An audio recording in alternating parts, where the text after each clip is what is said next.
சசிகலா கோஷ்டியை விட்டு தப்பி ஓடி ஓபிஎஸ் அதிமுகவில் இன்னும் 6 எம்எல்ஏக்கள் சேர்ந்தால் ஆட்சி கவிழ்ந்து விடுமோ என்ற கவலையில் ஆழ்ந்துள்ளாராம் முதல்வர் எடப்பாடி பழனிசாமி.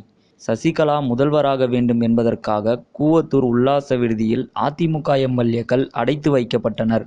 ஆனால் சசிகலாவின் நினைப்பில் மண்ணை அள்ளி போட்டது உச்சநீதிமன்றத்தின் தீர்ப்பு. சசிகலா சிறைக்கு போக நேர்ந்ததால் எடப்பாடி பழனிசாமி முதல்வராக்கப்பட்டார்.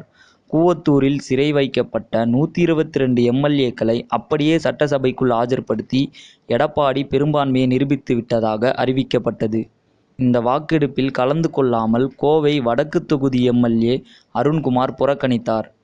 தற்போது திடீரென ஓபிஎஸ் அதிமுகவுடன் அருண்குமார் கைகோர்த்து விட்டார். இதனால் ஓபிஎஸ் அதிமுகவில் எம்எல்ஏக்களின் எண்ணிக்கை 12ஆக அதிகரித்துள்ளது. இது எடப்பாடி பழனிசாமி அணியை அதிர்ச்சியடைய வைத்துள்ளது.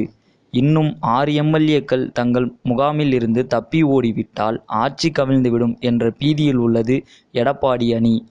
அந்த 6 பேர் யாராக இருக்கும் என யூகிக்கவும் முடியாமல் திணறுகிறதாம் சசிகலா கோஷ்டி. இந்த உதறலை மறைக்கத்தான் திமுகவில் இருந்து 15 எம்எல்ஏக்கள் எங்க பக்கம் வரப்போகிறாங்க என உளறி கொட்டினாராம் தினகரன். இருக்கிற எம்எல்ஏக்களை தக்க வைக்க முடியாத தினகரனின் இந்த உளறல் பேச்சை அதிமுகவினரே சகிக்கலையாம். சினிமா மற்றும் அரசியல் செய்திகளை உடனுக்குடன் தெரிந்து கொள்ள subscribe to today cinema. Today cinema நேயர்களுக்கு நன்றி, வணக்கம். Please subscribe to today cinema.